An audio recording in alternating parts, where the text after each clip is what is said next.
Good morning. So today we're talking about animal behavior, chapter 51 in your textbook, and we will be discussing just the first section, 51.1. And my recommendation is to take a look at this textbook, and I'll say this over and over again on the course, and take a look at each chapter. And because it's a college-based textbook, it's recommended for honor CP Bio or AP Bio, but it's a college-level textbook.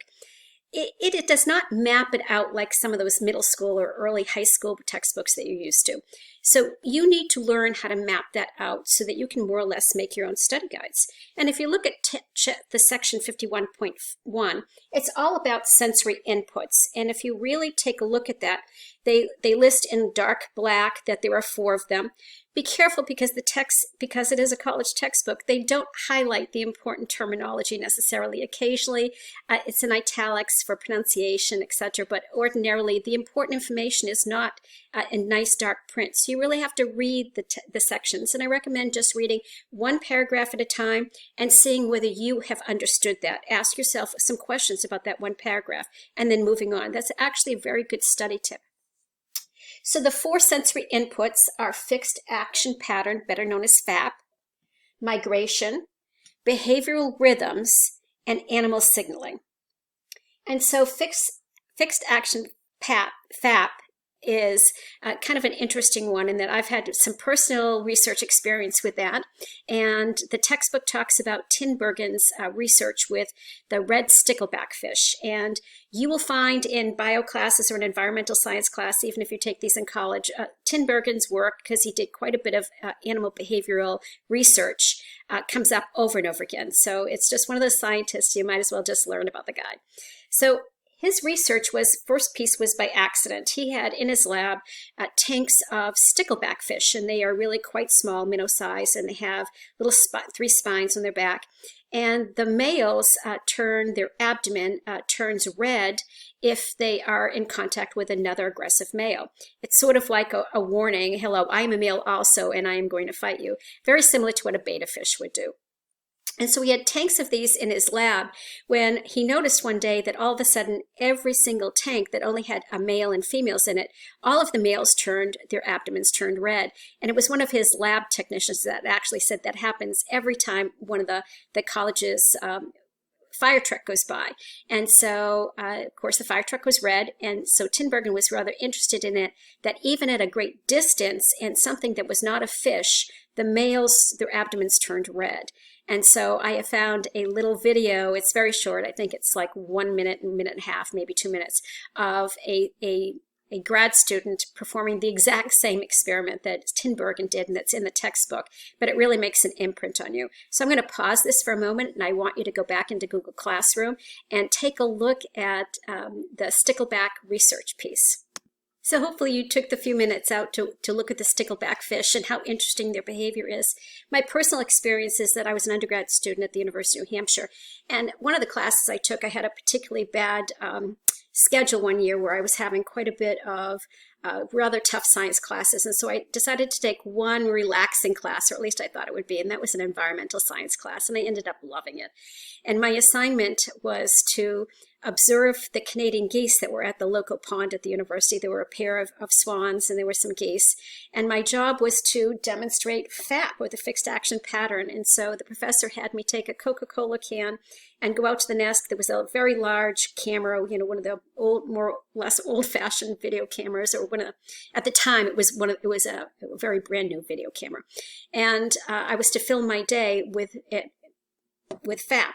And so my job was to put the can very close to the Canadian geese nest. And so the Canadian geese lose their flight feathers as soon as they lay their eggs. It's an evolutionary piece, as well as FAP is an evolutionary piece. So of course they were coming after me and snipping at me. I had quite a few bruises on my body at the end of that day.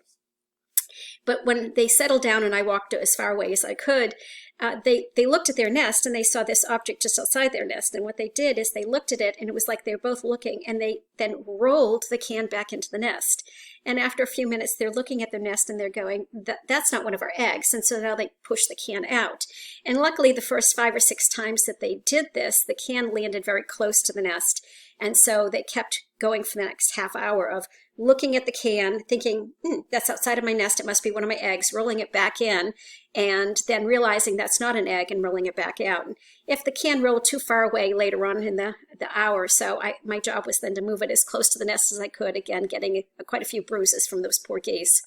And so that demonstrated a natural ability from them, another second evolutionary piece probably, of protecting their eggs. So if the egg got out of the nest, their job was to get it back in the nest. Migration you're all pretty familiar with, and so some of the things to be aware of is that many birds especially do use the sun as a monitoring device for migration. We're used to, in the United States, birds, and so if we lived in other countries, if we lived in Africa, for example, we would see other types of migration. But here we'll talk about predominantly just birds. And so have to understand that sometimes the sun is blocked out for days at a time due to clouds, etc. So it is not just the sun. We also know that there's a magnetic element to that. And so we know that there's a magnetic north, a due north. And so birds in particular seem to have a magnetic field ability where they recognize the difference between north and south due to the magnetic field. And this was proven at least in some species of birds. They used homing pigeons, and the study was actually rather nasty to read about. If we don't have them so much in this area, but if you lived in New York City, there were actually competitions where people have on the top of their apartment complexes or their homes, their tenements, they would have homing pigeons. And so that's a very common hobby there. And they have races as to whose homing pigeon can get to the right location in the shortest period of time. They're released and then they're timed as to how quickly they get back. So scientists superglued magnets to some of these pigeons, and the magnets were put on backwards, and so it disrupted the homing pigeon's ability to find due north and their ability to be able to find their own roosting pen. And so the birds just kept circling in the air, not being able to find their location until they died of exhaustion. They fell out of the air. They died.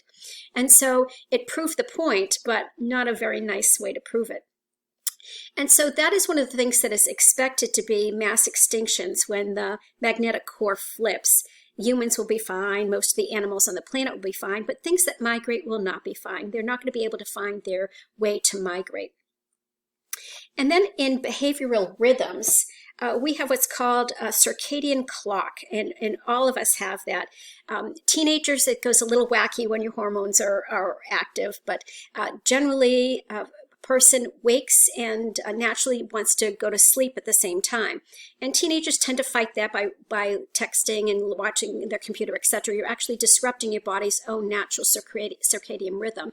And it really has an effect on your mental capacity. So I recommend putting that texting and the computer away and giving yourself a good 40 minutes before you want to go to sleep. So I naturally wake up every day at 5:30. I don't need an alarm clock. I will tell you for school, I make sure I do have the alarm on. But naturally, I wake at 5:30, and I'm naturally wanting to go to sleep by 9. And so animals do the same thing, and it's usually triggered by light and dark. But it can also work as far as the lunar cycle. And so this will help trigger animals as far as when they should hibernate. It will help trigger animals as far as when they should migrate.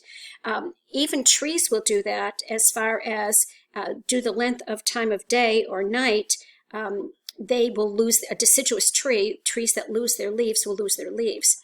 For example, we bought a piece of property in San Diego. We were stationed there 3 times while my husband was in the Navy. And one of the homes we had a miserable little maple tree. Someone had planted it. It really did not belong in a desert type community as San Diego. But I was amazed that come October, the leaves started to change color. It was not as strong as you would see in New England, and the tree shed its leaves. And so the temperature in San Diego is year-round 72. The tree did not need to drop its leaves for a hibernation. That was as a result of a lack of the hours of light. That was a natural component to that tree. So again, other reactions, behavioral rhythms are seen, for example, in the fiddler crab, where the male has a very large claw, and it triggers that during the height of the lunar cycle that they are actually much more interested in mating. And so they have a particular dance that they will do that will signal to a female fiddler crab that they are interested. And the larger the claw and the bigger the pattern of them, the more interesting they are to the female and a little bit more likely to get a mate. And so again, we'll stop for a minute and let you take a look at the fiddler crab mating ritual. So again, hopefully you took a look at that fiddler crab. That'll come up on your test. Another one that we usually talk about during behavioral rhythms is courtships of many animals, just like the fiddler crab, and that was a courtship behavior. One of the ones that's fun to watch is the blue-footed booby, where the male has a very specific dance to demonstrate to the female. And if he's performed the dance correctly and is, pretty enough for the female, he then starts pulling up nesting material to show the female, here, I can make you a really nice nest. And if you're interested, we can build a nest together. And so I always say that's sort of like, I knew this woman many years ago that had 2 divorces and wanted to marry very well. And she met a very nice man who designed her a house. And I'm thinking, oh, that's kind of like the blue-footed booby. She had 3 men she was dating, and this one designed the house of her dreams. And so guess who she went with? So again, we're going to stop for a second because the blue-footed booby, it's just a fun little piece to watch before we go on to animal signals. So one of the reasons I put these little videos in there is that for your test, often they'll either give examples or will request examples of these different behaviors. So hopefully those little videos help you remember. Animal signaling can come into 2 different kinds.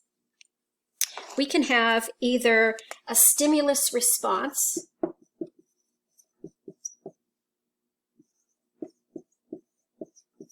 or pheromones. And pheromones are hormones. So in the stimulus response chain, we can have several different things happen. One example is with fruit flies, in that they have a 4-step stimulus chain. They do it all. They have a visual component where they see each other.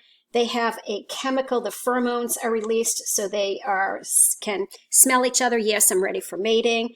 The male will touch the female's back leg, so it's tactile, and there's also an auditory component to that.